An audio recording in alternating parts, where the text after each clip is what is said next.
Hello guys, welcome back on my YouTube channel. तो हम discuss कर रहे हैं morphology of bacteria. Morphology of bacteria की अपनी लास्ट क्लास में हम लोगों ने बैक्टीरियल एनाटॉमी और स्लाइम लेयर के बारे में डिस्कस किया था, और इस वीडियो में हम डिस्कस करेंगे बैक्टीरिया के कैप्सूल के बारे में। स्लाइम लेयर के बारे में डिस्कस कर लिया था, अब कैप्सूल के बारे में डिस्कस करते हैं। बैक्टीरियल कैप्सूल क्या है? जो बैक्टीरियल कैप्सूल होता है वो क्या होता है? पॉलीसेकेराइड, पॉलीपेप्टाइड, या तो पॉलीसेकेराइड का बना होगा या पॉलीपेप्टाइड का बना होगा, या फिर क्या होगा, पॉलीसेकेराइड और पॉलीपेप्टाइड दोनों का बना होगा। अब पॉलीसेकेराइड, सेकेराइड मीन्स क्या हो गया? कार्बोहाइड्रेट। पॉली मीन्स पॉली तो मतलब बहुत सारे, पेप्टाइड मीन्स जो अमाइनो एसिड या प्रोटीन होते हैं उनके बने होते हैं, यानी कि या तो कार्बोहाइड्रेट के बने होंगे या फिर किसके बने होंगे? प्रोटीन के बने होंगे। तो इसका डिस्क्रिप्शन देखते हैं। It is the gelatinous secretion of bacteria which gets organised as a thick coat around cell wall and is known as capsule. ये क्या हो जाता है? जिलेटिनियस सिक्रेशन हो जाता है बैक्टीरिया का। तो बैक्टीरिया का मैंने बताया था ना, जिलेटिनियस सिक्रेशन जब ना ऐसे लेयर के रूप में होता है तब अपन उसको क्या बोलते थे? स्लाइम लेयर बोल देते हैं। लेकिन ये थिक कोट की फॉर्म में अराउंड सेल वॉल के अराउंड हो जाता है, तो इसको अपन क्या बोल देते हैं? कैप्सूल बोल देते हैं। And is known as capsule, और इसको अपन कैप्सूल बोलेंगे। उसके बाद में नेक्स्ट क्या लिख रखा है? Capsulated bacteria are usually non motile. जो कैप्सुलेटेड बैक्टीरिया होते हैं, कैप्सूल क्या हो जाता है? ऐसे थिक कोटेड हो जाता है, तो ये क्या हो जाते हैं? नॉन मोटाइल हो जाते हैं, क्योंकि इनके ऊपर जो फ्लैजिला हो जाते हैं वो क्या हो जाते हैं? अनफंक्शनल हो जाते हैं in the presence of capsule. Capsule की प्रेजेंस में इसके ऊपर जो फ्लैजिला होते हैं वो क्या हो जाते हैं? अनफंक्शनल हो जाते हैं। Development of capsule is depend on the existence of favourable environmental condition such as. अब कैप्सूल का डेवलपमेंट कब होगा? जो कैप्सूल का डेवलपमेंट होता है वो कब होगा? फेवरेबल इन्वायरमेंटल कंडीशन, जैसे presence of higher sugar concentration, blood serum और ग्रोथ इन लिविंग होस्ट। मतलब उसको क्या मिलना चाहिए? हाई शुगर कंसंट्रेशन मिलना चाहिए, ब्लड सीरम मिलना चाहिए, और ग्रोथ होनी चाहिए। जो लिविंग होस्ट जिसके अंदर ये रह रहा है वहाँ पे इसकी क्या होनी चाहिए? ग्रोथ होनी चाहिए।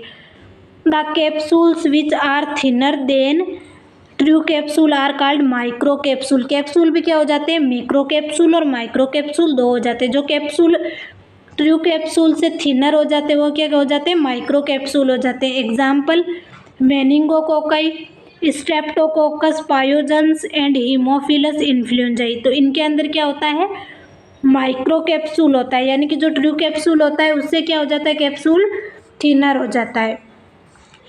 It may be composed of complex polysaccharide, और ये कॉम्प्लेक्स पॉलीसेकेराइड का भी बना हो सकता है। अपन को पता है जो कैप्सूल होता है वो किसका बना होता है? पॉलीसेकेराइड और पॉलीपेप्टाइड का ही तो बना होता है। तो ये कॉम्प्लेक्स पॉलीसेकेराइड का भी बना हो सकता है, या फिर माइक्रो कैप्सूल भी हो सकता है। तो कॉम्प्लेक्स पॉलीसेकेराइड का होता है तो किसमें होता है? ये न्यूमोकोकाई एंड क्लेबिसिला और पॉलीपेप्टाइड, बेसिलस एंथ्रेसिस और hyaluronic acid, streptococcus pyogenes. Capsules have no affinity for dye and so they are not seen in stained preparation. जो कैप्सूल होते हैं वो किसी भी टाइप की एफिनिटी नहीं शो करते डाई के लिए, इसलिए so they not seen in stained preparation, इसलिए ये जो होते हैं स्टैंड प्रिपरेशन में सीन नहीं होते। उसके बाद में अब अपन पढ़ते हैं डेमोन्स्ट्रेशन ऑफ कैप्सूल। कैप्सूल का डेमोन्स्ट्रेशन कैसा होता है? Negative staining with Indian ink. In this procedure bacterial bodies and space in between are filled. मतलब बैक्टीरियल बॉडीज और उनके बीच का जो स्पेस होता है उनके बीच का with Indian ink and capsule is seen as halo around cell. तो इनके बीच का जो स्पेस होता है उसको अपन फिल कर देते हैं किससे? इंडियन इंक से। तो इंडियन इंक से capsule is seen a halo around cell. मतलब अपन को पता है सेल है, सेल वॉल के बाहर की तरफ ही तो कैप्सूल होता है, तो कैप्सूल क्या हो जाता है? हेलो अराउंड सेल दिखाई देता है। उसके बाद में नेक्स्ट पॉइंट पे क्या लिख रखा है? Special capsule staining technique using copper salt as mordant. और स्पेशल कैप्सूल स्टेनिंग टेक्निक किसमें यूज कर देते हैं? Using copper salt as mordant. उसके बाद में ऑप्शन सी में दे रखा है serological method. If suspension of capsulated bacterium is mixed with its specific serum and examined under microscope। मतलब जो suspension of capsulated bacterium जो कैप्सुलेटेड बैक्टीरिया है, बैक्टीरिया क्या है, प्लूरल वर्ड है और सिंगुलर वर्ड इसका क्या होता है, बैक्टीरियम। कैप्सुलेटेड बैक्टीरिया जो बैक्टीरियम है उसका क्या करते हैं, सस्पेंशन करते हैं, उसको मिक्स करते हैं किसके साथ में, with its specific serum and examine under microscope, specific serum के साथ में, और इसको एग्जामिन करते हैं किसके अंडर, माइक्रोस्कोप के under. Capsule become prominent and appear swollen due to increase in refractivity. तो कैप्सूल क्या हो जाता है, capsule become prominent and appear swollen. Capsule क्या ऐसे प्रोमिनेंट दिखाई देता है, यानी कि कैप्सूल बड़ा दिखाई देता है। Prominent and appear swollen, prominent और सोलोवन हो जाता है due to increase in refractivity. क्यों, क्योंकि इसकी जो रिफ्रैक्टिविटी होती है वो क्या हो जाती है, इंक्रीज हो जाती है। उसके बाद में नेक्स्ट क्या लिख रखा है, क्वेटलिंग रिएक्शन। रिफ्रैक्टिविटी मतलब क्या हो जाता है, क्यूटलिंग रिएक्शन हो जाती है, यानी कि एंटीबॉडी की रिएक्शन जो होती है वही होती है। उसके बाद में कैप्सूल का फंक्शन क्या होता है, तो अपन को पता है कैप्सूल है वो कहाँ पे होता है, कैप्सूल कहाँ पे होता है, सेल वॉल है, उसके बाहर की तरफ क्या होता है, कैप्सूल होता है। तो इसका फंक्शन क्या हो जाता है, प्रोटेक्शन अगेंस्ट डिटोरियस एजेंट। डिटोरियस एजेंट क्या होते हैं, जो एजेंट अपनी बॉडी के लिए हार्मफुल होते हैं उनको, उनसे क्या करता है, अपनी बॉडी को प्रोटेक्ट करता है। Example lytic enzyme, creative capacity bacteria. उसके बाद में नेक्स्ट क्या हो जाता है, लाइटिक एंजाइम। तो इसमें क्या होता है, लाइटिक एंजाइम इसका ऑप्शन हो जाएगा। उसके बाद में बी देर का 2 नंबर, इसका फंक्शन क्या होता है, contribute to the virulence of pathogenic bacteria by inhibiting phagocytosis.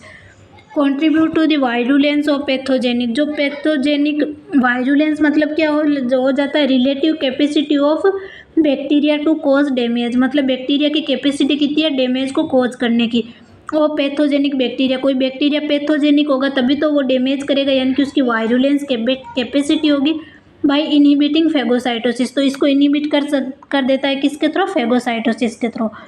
Next क्या हो जाता है, capsular antigen is hapten in nature and specific for bacteria. तो हैप्टन इन नेचर मतलब क्या होता है, ये स्पेसिफिक होता है। एंटीजन एंटीबॉडी रिएक्शन में ये क्या होता है, स्पेसिफिक होता है। तो कैप्सुलर एंटीजन, कैप्सूल जो होता है या कैप्सूल के ऊपर पाए जाने वाले एंटीजन क्या होते हैं, हैप्टन होते हैं नेचर के अंदर, और स्पेसिफिक होते हैं बैक्टीरिया के लिए।